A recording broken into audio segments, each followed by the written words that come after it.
So make sure you're flush in the back here. Your hole is here. When it says on center, so basically make it like you have an inch back, and then basically line with your hole that you drilled right there. So pretty straightforward. I flipped it upside down, turned it sideways.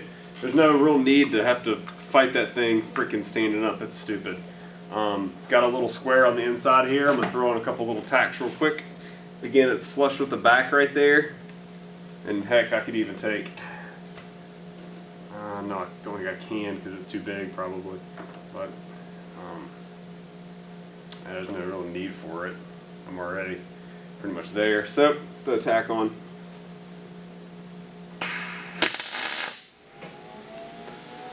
It'll move, just a hair.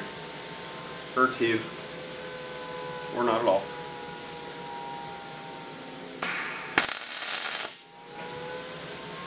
Pull, pull, pull, pull. There she goes, just a little bit. Not bad at all, actually. And I got that. Let's see how bad. Check this.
So I'm going to weld this 3/8 nut, yeah, to this tiny asshole hole here.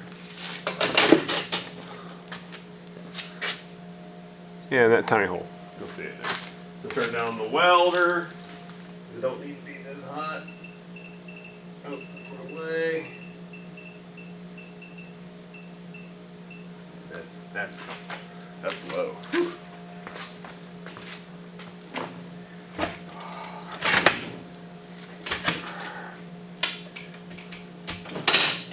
I absolutely hate drilling holes. Absolutely hate it. Yeah,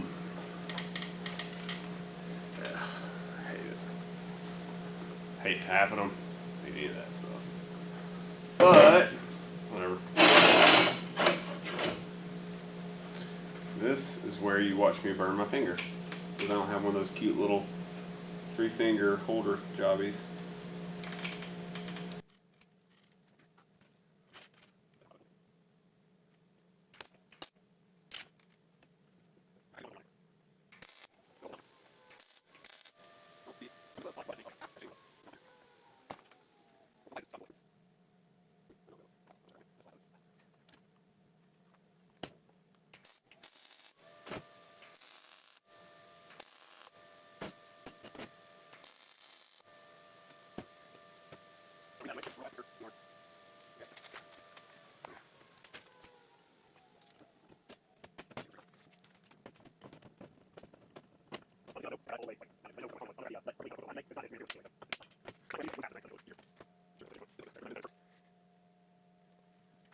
So I'm going to take 3 pieces of paper like the feller did in the video and put it between all these little pieces here, so I guess so it won't exactly make it have so much interference on the fitting.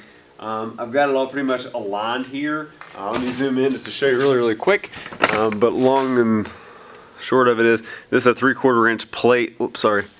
It's a 3/4 inch plate that I had put in, that I had laying around actually, and then the 1/2 inch threaded rod, which I don't feel as though that is exactly in the middle of it, so I'm going to play with that just a hair, and I'm going to get it looking a little bit better. So, whew, more work. Just been working a lot, my day job, so it's just what's up, you know.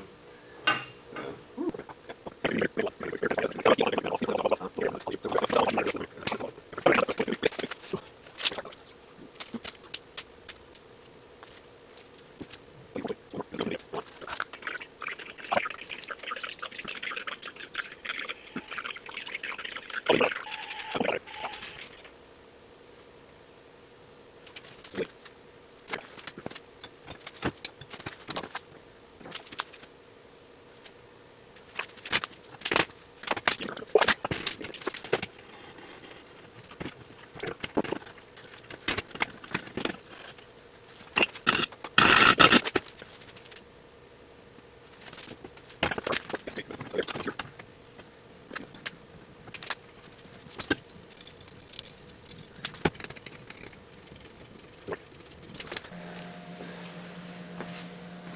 Alright, so this is parallel with this. This 3/4 inch piece right here, that monster plate I put in place, is parallel with this. I mean, I got three shims in right there. This is towards all the way towards the front of it here. You're supposed to just tack the outsides right here only. So I'm going to do my best just to tack stuff. I'm not good with just tacking. I'm good with like just abusing. So I'm going to have to make sure I don't do that. So let's see how badly I do or do not screw that up. Start with this just tightly.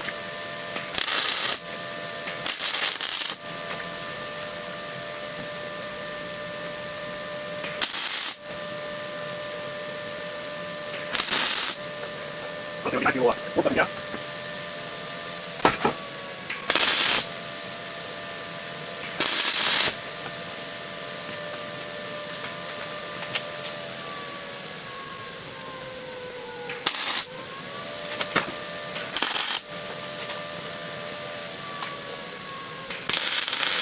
I'm not getting that center part right there in center because I want this piece touching, obviously. Also, you get the five to ground straight to 0. That's going to make you a better well one, probably. No one will be right there. That one. That one on that side, that one's not that. Okay. So, technically, you guys can remove this. Scared the piss out of me. That plate just fell out. So, good job, recording. Good job. Pretty awesome. Okay, that's a good thing, I guess. Now I make my next trick. Let's spin these. Oh, it's not that one. I'll wait for some of this. Be backward. Alright, I got the rod out. It took a solid 15 minutes. Anyways, let's flip over to some better gloves. Real gloves, technically. Way better gloves. Completely overkill gloves. Anyways, so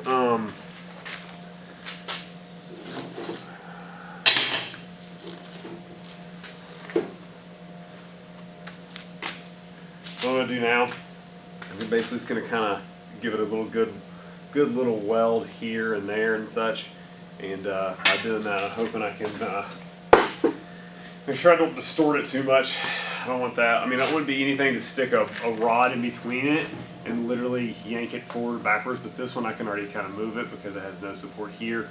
I'm gonna put like I said, a couple good little welds there. Good little. I'll probably over weld it.